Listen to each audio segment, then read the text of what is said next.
Langsung aja di sini aku buka salah satu akun scalpingku ya. Kelihatan di sini profitnya $42.704 atau sekitar 768 juta. Ya, siapa Pak yang mau ngasih duit sebanyak ini, Pak? Ada lossnya banyak ini. Tanggal 19 aku ada trading profit $410. Ini kena SL plus sebenarnya. Terus tanggal 20 kena SL $549. Terus trading lagi besoknya 21, profit $6.180. Terus libur. Udah profit cukup lumayan, libur baru trading lagi tanggal 25, profit $6.140. Baru udah libur hampir semingguan, baru trading lagi tuh tanggal 1 Juli ini. Ini kelihatan kemarin kena SL 2.300, langsung kayak anjir awal bulan langsung kena SL gede.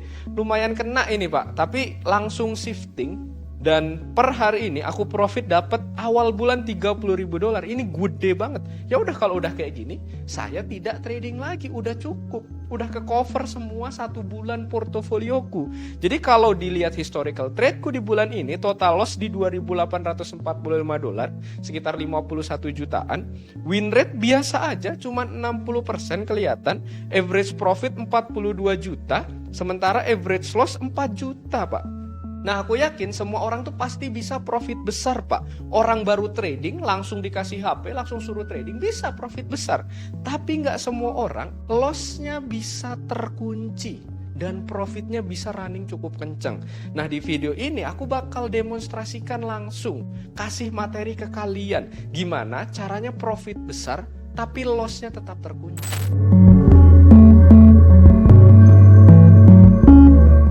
Belajar risk management itu sebenarnya nggak susah, Pak. Sekarang ku jelasin cukup satu video ini, aku yakin kalian langsung paham. Pasti paham, aku yakin. Tapi kenapa? Kenapa soal risk management ini mendadak bodoh kalian? Mendadak bodoh banget, giliran udah di depan market, giliran udah pencet-pencet tuh kayak bodoh aja gitu. Kalian udah tahu trading itu bagusnya resikonya 1%, maksimum 3%. Aku yakin semua orang pasti tahu itu. Tapi pas open posisi trading, kerjaannya apa? Tak, tak, tak, tak, tak, tak, tak, tak. Kok gak ngelakuin itu yang tadi lu bilang 1%, 1%, 3%. Malah mencet lot lagi digedein. Udah buy market turun, di buy lagi tambah layer. Begitu terus. Entar giliran uangnya, anjir habis, trading ini scam. Trading ini nipu.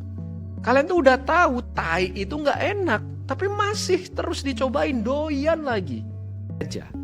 Gini aja ya sekarang. Aku mau sekarang ini setiap kalian melanggar manajemen resiko kalian, kalian kasih hukuman ke diri sendiri. Hukumannya wajib yang keluar duit dong. Iyalah.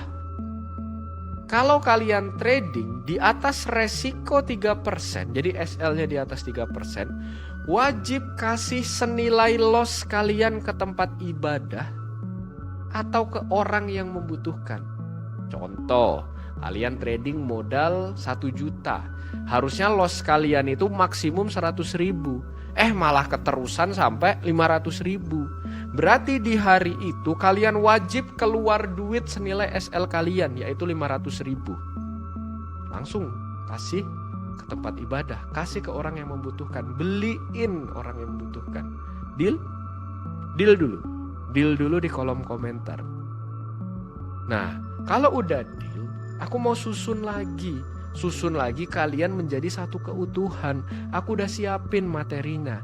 Gimana caranya bisa trading yang tadinya aku udah tunjukin ya. Profitnya besar, sementara lossnya itu bisa kecil. Di sini aku udah bikin blueprint atau cetak biru dari pengalamanku sebagai market analyst, gimana cara ngelola manajemen resiko. Udah aku sediakan, ini gratis ku kasih aja ke kalian. Yang pertama, itu yang penting pondasi, Pak. Pondasi yang paling basic itu sebelum kalian trading harus udah tahu ini bakal rugi. Pas kalian mau mulai trading nih, kalian harus tahu ini bakal rugi, berapa kerugian saya. Coba setiap trading kayak gitu. Oh, ini tradingku pasti rugi, berapa ruginya saya. Nah, itulah cara satu-satunya, cara saya bertahan di market. Ketika mau open nih, boleh pencet, oh ini pasti rugi, berapa ruginya saya ya? Karena nggak ada pekerjaan apapun di dunia ini yang tahu ruginya di awal. Hanya trading. Buka kafe, coba. Emang tahu gua itu sepi atau rame nanti? Dagang bakso, emang tahu hari ini hujan atau enggak? Coba buka apa lagi? Nah, kalau aku bisa bikin rantai sistem ke teman-teman, itu rantainya kayak gini. Yang pertama, make sure metode sama probabilitas itu udah punya. Eksekusi tanpa emosi. Sebenarnya bukan kalimat tanpa emosi. Tapi backtest dan forward test ya udah selesai. Jadi emosi kalian tuh udah selesai di forward test. Jadi pas nge-hold posisi gimana emosi kalian, pas kalian nungguin ke area SL, mau SL tuh gimana, pas mau ke TP, deket-deket TP tuh gimana, itu harus di forward test emosinya. Baru per trade risk, baru maksimum drawdown, baru di review semuanya. Itu semua metrik saling nyatu, Pak. Satu salah aja itu bisa merusak seluruh lantai. Next. Nah, yang pertama, kalau aku bisa bikin beberapa step, yang pertama itu tentukan probabilitas murni. Hilangkan intervensi manual, kayak SL mau SL diturunin. TP-nya, belum kena diturunin. Belum TP, ini udah mau profit dikit, oke, langsung close. Hilangkan intervensi itu. Disiplin kalau emang udah punya sistem SLTP, udah dibikin plannya, coba biasakan percaya plan. Research, pasang plan, close the market. Coba belajar itu dulu. Coba belajar percaya planmu. Belajar. Kemudian kedua, resiko coba pasang maksimum 1%. Kalau nggak bisa, 3%. Kalau nggak bisa lagi, 5%. Kalau nggak bisa lagi, berarti emang modalmu harus naik. Kalian harus hitung dari karakteristik pergerakan setiap pairs-nya. Contoh XAU kalau kita punya ketetapan itu 170 sekarang. 150 sampai 170 pip. Itu untuk sebagai SL. Nah kalian hitung 150-170 pip ke XAU modal berapa yang bisa 3%, itu bisa dihitung. Yang ketiga, kalian punya batas akhir untuk nge-review atau bahasanya maksimum drawdown. Tadi kan 1 nggak bisa, 3 nggak bisa, maksimumnya 5. Wah ini lebih dari 5% nih karakteristiknya market ini. Ya berarti ganti pairs, nggak usah pairs itu. Kegedean buat modalmu yang imut gitu. Next, jadi kalau kita bisa compare nih, yang amatir sama yang udah jadi market analyst atau yang profesional, amatir tuh selalu start dari modal yang seadanya. Sementara profesional patokannya adalah, wah saya tahu nih pergerakan market ini segede ini butuhnya. Kalau gua mau kecil resikonya, maka gua harus ninggiin modalnya. Eksekusi yang amatir langsung full margin biasanya. Profesional wajib dari mikir loss-nya dulu. Amatir, target langsung pengen sekali trade langsung 100%. Profesional realistis aja 5-8% cukup. Sebulan ya, bukan per trade, sebulan. Terakhir, amatir itu selalu pengen gua dapet duit berapa. Trade ini gue kiranya berapa ya dapat duitnya? Itu udah level paling bawah ketika kalian trading, pertanyaannya begitu.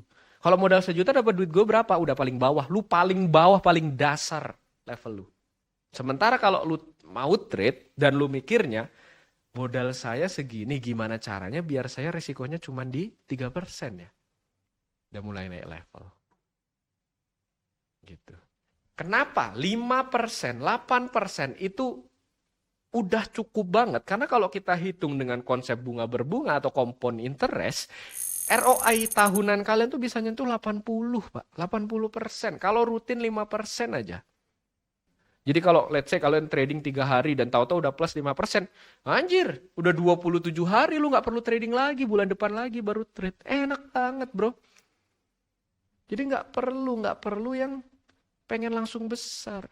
Yang penting punya sistem yang kita bisa sustain every single day. Next.